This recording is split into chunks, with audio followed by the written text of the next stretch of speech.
So guys, जैसा कि हमने पिछले एपिसोड में देखा कि जियोयान के सर पर जियो क्लेन मार्क उभर आया और उसने अपनी पूरी पावर से हुनशी को घायल कर दिया। पर एनर्जी स्ट्रॉम आने से उनकी फाइट रुक चुकी थी। जियोयान और जूनर सेफली वहां से निकल गए थे, पर तूफान तेजी से आगे बढ़ रहा था और इस तूफान में फंसने के बाद कोई भी जिंदा नहीं बच सकता। इसीलिए सभी हेवनली टॉम की थर्ड लेयर की तरफ बढ़ने लगे। थर्ड लेयर की एंट्रेंस पर मौजूद एनर्जी कर्टन क्रिस्टल में बदल चुके थे। गु क्लेन का कमांडर किंग अपने तीनों साथियों के साथ वहां पहले से मौजूद था, पर वो अपनी पावर के साथ उन क्रिस्टल लेयर को तोड़कर अंदर नहीं जा सकते थे। इसीलिए वो सभी का इंतजार कर रहे थे। सभी कबीलों के यंग पेटिशनर वहां इकट्ठा हो गए थे और वो सभी साथ में आगे बढ़ने को तैयार थे। पर गु जेंग को जब जूनर से पता चला कि हॉल ऑफ सोल्स के लोगों ने उन्हें परेशान किया है, तो उनसे बदला लेना चाहता था। पर तूफान तेजी से बढ़ रहा था, इसीलिए सभी ने अभी अंदर जाना ही ठीक समझा और क्रिस्टल लेयर को तोड़ते हुए आगे बढ़ने लग गए थे। पर second crystal layer Asian devouring bug का घोंसला मौजूद था, जिसमें वो सभी गिर चुके थे और काफी परेशान होते हैं क्योंकि उनकी स्पिरिचुअल एनर्जी को निगल रहे थे।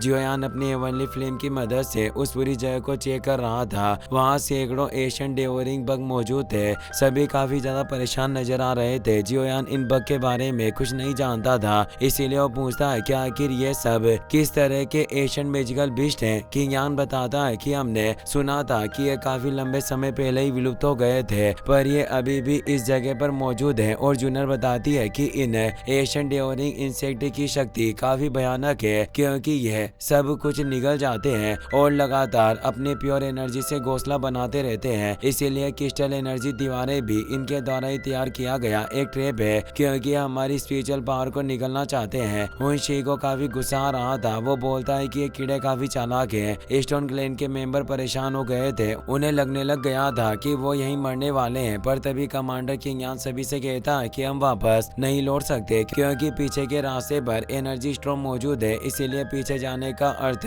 खुद की मौत होगी और हमारा यहाँ रहना भी हमारी मौत का कारण बनेगा। इसीलिए मुझे लगता है कि हम सभी को एक साथ मिल जाना चाहिए और अपनी पावर को एक करके ही हम इस आगे वाले बैरियर को तोड़ सकते हैं। सभी उसकी बात से एग्री करते हैं, पर ऑल ऑफ सोल्स आखिर उसकी बात कैसे मान सकता था। हुनशी गुस्से में बोला, किंग तुम्हारी वजह से ही हम यहाँ फंसे हैं। तुमने ही हमें लीड किया और यहाँ लेकर आए, वरना आज हम ऐसी सिचुएशन में नहीं फंसे होते। तो गु जेंग बोलता है कि तुम अपनी बकवास बंद करो। अगर हमारे कमांडर किंग ने हमें अंदर आने की सलाह नहीं दी होती, तो तुम अभी तक उस एनर्जी स्टॉर्म में फंसकर मारे गए होते। गु क्लेन का दूसरा मेंबर गुआ भी कहता है कि तुम हॉल ऑफ सोल्स के लोग वाकई काफी कमीने हो, जो लोगों को लड़वाने की कोशिश करते हो। इसीलिए मुझे लगता है कि सही और गलत को भ्रमित करने की क्षमता तुम्हें जरूर बचपन से ही मिली होगी। जियोयान भी कहता है कि वाकई क्या खूब एबिलिटी है। इसमें हुआ और हुनशी को काफी गुस्सा आता है। तभी वहां से तेज हमलों की आवाज आने लगती है, क्योंकि वो एनर्जी स्टॉर्म एंट्रेंस से टकरा रहा था। जियोयान भी अपनी पावर से गेट तोड़ने की कोशिश करता है, पर एशियन डेवोरिंग बग उन क्रैक को काफी जल्दी सही कर रहे थे। इसीलिए जियोयान कहता है कि बस निकलने का कोई रास्ता नहीं है, सभी रास्ते को मजबूती से बंद किया गया है। कमांडर किंग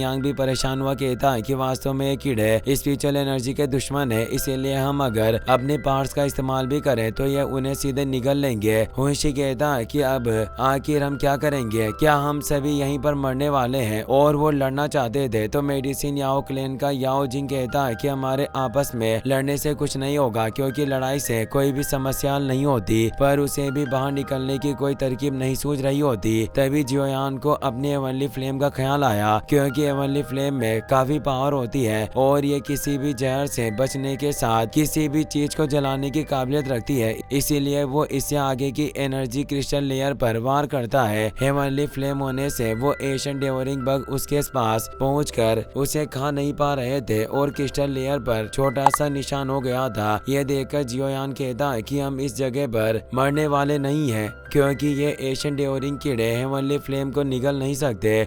हुनिया कहता है कि आखिर फिर तुम किसका इंतजार कर रहे हो, जल्दी करो और हमारे लिए रास्ता खोलो। तो जियोयान जूनर की तरफ देखकर सिरे से मुस्कुरा देता है। आखिर ये हॉल ऑफ सोल्स के लोग कभी नहीं सुधरते और वो सभी से कहता है कि मैं जानता हूँ कि यहाँ मौजूद दो और कबीलों के पास हेवनली फ्लेम मौजूद है, इसलिए मैं चाहता हूँ कि आप दोनों भी आगे का रास्ता बनाने के लिए मेरी मदद करें। याओ क्लेन के याओ जिंग और यान क्लेन की हुओ जी के पास भी हेवनली फ्लेम होती है। वो दोनों सोच में पड़ जाते हैं। हुओ जी कहती है कि मैं तुम्हारा साथ देने को तैयार हूँ। याओ जिंग भी मान जाता जाता है। जियोयान जूनियर से कहता है कि तुम कोई भी कदम मत उठाना और अपनी आंखें इन होलो सोल्स के कमीनों पर गड़ाए रखना, ये हमें कभी भी धोखा दे सकते हैं। जूनियर उसकी बात समझ जाती है। जियोयान अब उस क्रिस्टल लेयर के सामने आ जाता है। उसके साथ याओ जिंग और हो जी भी आ जाते हैं। जियोयान कहता है कि हम तीनों हेवनली टॉम के थर्ड लेयर में एंटर करने के लिए हेवनली फ्लेम का इस्तेमाल करने जा रहे हैं, पर यह काफी भारी दबाव वाला काम है, इसीलिए हम लंबे समय तक अपनी पावर से हेवनली फ्लेम का इस्तेमाल नहीं कर पाएंगे, जिस वजह से मुझे एक बड़ी मात्रा में एनर्जी कोर की जरूरत होगी। ले कबीले का पेटिशनर कहता है कि भाई जियोयान ने सिर्फ एक बाहरी बौद्धिक संपत्ति है, इसीलिए तुम इन्हें ले सकते हो, और वो अपने एनर्जी कोर से भरे हुए बैग को जियोयान को सौंप देता है। किंग यान और उसके तीनों साथी भी अपने एनर्जी कोर के एक लेकर जियोयान को सौंप देते हैं। स्टोन क्लेन के लोग भी एक बैग निकालकर जियोयान को दे देते हैं और कहते हैं कि हमें उम्मीद है कि तुम हमें बाहर निकाल सकते हो। सभी क्लेन ने अपना योगदान दिया था, पर होलो सोल्स के दोनों लोगों ने अभी तक अपने एनर्जी कोर बैग को बाहर नहीं निकाला था। जियोयान कहता है कि आखिर तुम क्या सोच रहे हो।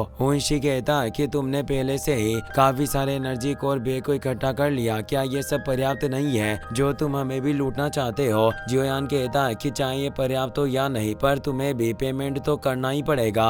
अगर तुम दोनों असहमत हो और अपना योगदान नहीं दे सकते तो यहाँ से पीछे मुड़ जाओ। इससे हुनशी को काफी गुस्सा आया और वो आगे बढ़ने लगा, पर हुनिया उसे रोक देता है और कहता है कि तुम बस उस वक्त का इंतजार करो जब हम थर्ड लेयर में पहुंच जाएंगे, क्योंकि वहाँ हमारे एंसेस्टर की सोल बॉडी मौजूद होगी, जिनके सहयोग से हम अभी के बदले को जरूर लेकर रहेंगे। और वो अपने एनर्जी कोर बैग को जियोयान को सौंप देता है। जियोयान उन बैग के 3 हिस्सों को 3 भागों में डिवाइड कर देता है। एक हिस्सा वो याओ जिंग और दूसरा हिस्सा हुओ जी को देता है। तीनों अब उन एनर्जी कोर को अपने पास रख लेते हैं। जियोयान याओ जिंग और हो जी से कहता है कि मुझे तुम दोनों की मदद चाहिए, इसीलिए मेरे क्रिस्टल लेयर पर हमला करने के बाद तुम भी मेरे साथ अपनी पावर का इस्तेमाल करना। पर याओ जिंग बोलता है कि तुम मुझे पीछे रखना चाहते हो, पर तुम मुझे कम मत समझो, और वो आगे आकर अपनी हेवनली फ्लेम को एक्टिवेट करता है, जिससे वहाँ चारों तरफ तेज एनर्जी फैल जाती है, क्योंकि हेवनली रैंक में 10वें नंबर की 9 एबेस विंड फ्लेम होती है।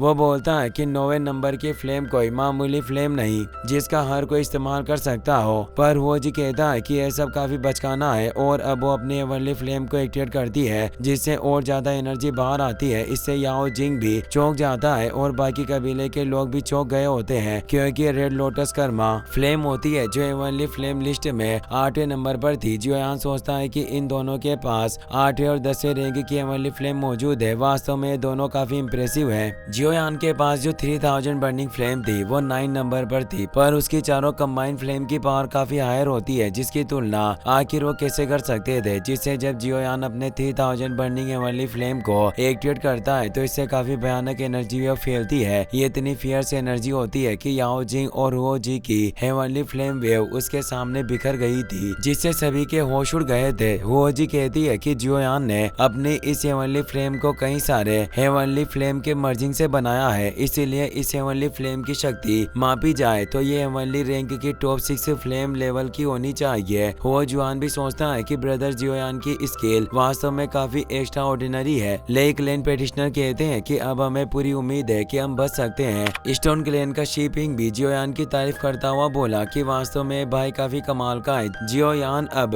काफी तेज हेवनली फ्लेम एनर्जी के साथ उस क्रिस्टल लेयर पर हमला करने लग जाता है। हुओ जी और याओ जिंग भी अब अपनी हेवनली फ्लेम के साथ उस क्रिस्टल लेयर को तोड़ने की कोशिश करने लग जाते हैं। जियोयान हेवनली फ्लेम की पावर बढ़ाने के लिए एनर्जी कोर का इस्तेमाल कर रहा होता है, पर एशियन डेवरिंग बग पीछे की क्रिस्टल लेयर को वापस बंद करते जा रहे थे, जिससे सभी परेशान होते हैं। हुओ जी भी एनर्जी कोर का इस्तेमाल करके अपनी पावर बढ़ाती है। जियोयान भी अपनी फुल पावर का इस्तेमाल करने लगता है। सभी की उम्मीदें अब उन तीनों पर ही टिकी हुई होती है। जियोयान अब अपनी फुल हेवनली फ्लेम पावर के साथ एक पावरफुल अटैक करता है, जिससे वो क्रिस्टल लेयर टूट जाती है। जियोयान सभी से कहता है कि आप सभी मेरे पीछे आए, और वो तेजी से आगे बढ़ने लग जाता है। जूनर तेजी से उसके पास आ गई थी और अब वो सभी फुर्ती दिखाते हुए वहां से निकलकर आगे बढ़ने लगते हैं, पर आगे अभी भी एक और क्रिस्टल लेयर होती है जो काफी मोटी थी, जिसे भी उन्हें तोड़ना था, पर यह काफी परेशानी भरा काम था और सभी काफी निराश हो गए थे। हुनशी कहता है कि जियोयान जल्दी से अपनी हेवनली फ्लेम का इस्तेमाल करो, तुम आखिर रुके क्यों हुए हो। जियोयान गुस्से में कहता है कि अपना मुंह बंद रख। अपनी इस इंसल्ट से उसे काफी गुस्सा आता है, पर अभी वो कुछ नहीं कर सकता था। जियोयान सभी से कहता है कि ये क्रिस्टल लेयर काफी मोटी है। मैंने याओ जिंग और हुओ जी ने अपनी पावर के साथ सभी एनर्जी कोर का इस्तेमाल कर लिया, इसीलिए अब हम फोर्सफुली इस दीवार को तोड़ नहीं सकते। इसीलिए मुझे लग रहा है कि अगर हम इसे तोड़ना चाहते हैं तो हमें 9 स्टार एनर्जी कोर की जरूरत होगी। किंग यान बेझिझक अपने पास मौजूद 9 स्टार एनर्जी कोर को बाहर निकालता है और कहता है कि हमारे पास सिर्फ एक ही है और वो उसे जियोयान को सौंप देता है। वो जुआन भी निराश होता है, पर अभी बचने का सिर्फ एक ही तरीका था, इसीलिए अपने पास मौजूद इकलौते 9 स्टार एनर्जी कोर को बाहर निकालकर जियोयान को सौंप देता है। जियोयान कहता है कि ये अभी भी ये पर्याप्त नहीं है, तो याओ क्लेन की दूसरी मेंबर भी जियोयान को 9 स्टार एनर्जी कोर दे देती है और अब स्टोन क्लेन और ले क्लेन भी अपने पास मौजूद 9 स्टार एनर्जी कोर को जियोयान को सौंप देते हैं। पर हॉल ऑफ सोल्स ने अपना एनर्जी कोर बाहर नहीं निकाला होता, इसीलिए सभी उनकी तरफ देख रहे होते हैं, जिससे वो डरने लगते हैं। और ऊंची गुस्से में कहता है कि आखिर तुम हमें क्यों निहार रहे हो, क्या ये 5 9 स्टार एनर्जी कोर पर्याप्त नहीं? तो जियोयान वापस वही लाइन कहता है कि चाहे पर्याप्त हो या नहीं, पर तुम्हें भी अपना योगदान देना होगा। अगर तुमने ऐसा नहीं किया तो यहाँ से उल्टे पैर वापस लौट जाओ। जियोयान उसे धमका रहा था, जिससे ऊंची को काफी गुस्सा आता है कि तुम अपनी हद पार कर रहे हो। पर जूनियर और उसके चारों कमांडर साथी जियोयान के आगे एक ढाल की तरह खड़े हो जाते हैं और बाकी सभी कबीले के मेंबर भी घूरकर हुंशी की तरफ देख रहे थे, जिससे वो डर जाता है। हुनिया हुंशी को लड़ने से मना कर देता है और बोलता है कि अभी इन्हें जाने दो। हुनिया जानता था कि अगर जान बचानी है तो अभी इनके साथ ही रहना होगा।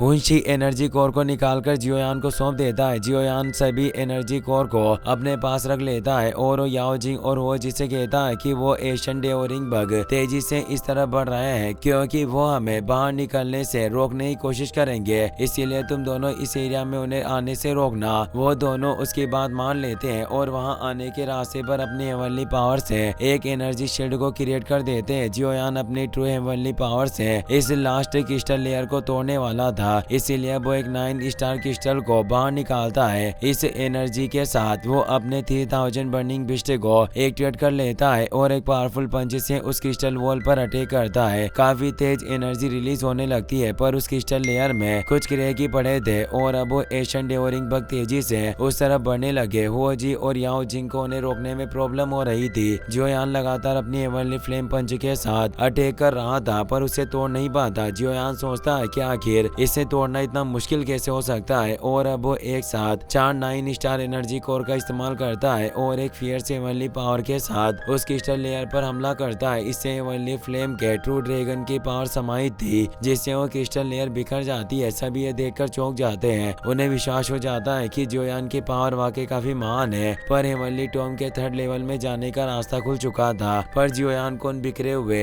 एनर्जी लेयर में एक चमकीला क्रिस्टल नजर आता है, जिसे जियोयान अपने पास ले लेता है, जिसमें एक एशियन डेवरिंग बिस्ट नजर आ रहा था। पर जियोयान को समझ नहीं आ रहा था कि आखिर ये क्या है, लेकिन वो उसे अपने पास रख लेता है और सभी से कहता है कि रास्ता खुल चुका है। एशियन डेवरिंग बिस्ट पागल हो चुके थे और सभी तरफ से उन पर अटैक करने आ रहे थे, क्योंकि जियोयान ने क्रिस्टल में मौजूद जिस डेवरिंग बग को अपने पास रखा था वो जरूर उन सभी बग के लिए काफी मायने रखती होगी, जैसे मधुमक्खियों के लिए उनकी रानी मधुमक्खी होती है। याओ जिंग परेशान हुआ कहता है कि अब हम इन कीड़ों को संभाल नहीं सकते और वो हुओ जी को तेजी से आगे बढ़ने को कहता है। जियोयान भी बाकी सभी लोगों से कहता है कि जल्दी से आगे बढ़ो, और वो जियोयान के साथ ही आगे निकल जाते हैं। हुनिया और हुंशी पीछे रह गए थे, क्योंकि जियोयान उन्हें अपने साथ लेकर नहीं गया था, जिससे उन्हें गुस्सा आया। पर वो वक्त रहते जियोयान के पीछे चले गए और अब वो सभी एक पोर्टल से हेवनली टॉम के 3rd लेयर में आ जाते हैं, मगर वो एशियन डेवरिंग बग अभी भी उनके पीछे होते हैं। इसी के साथ ये एपिसोड यहीं पर खत्म हो जाता है। वीडियो पसंद आया हो तो अपने दोस्तों के साथ शेयर करना। Take care, good bye.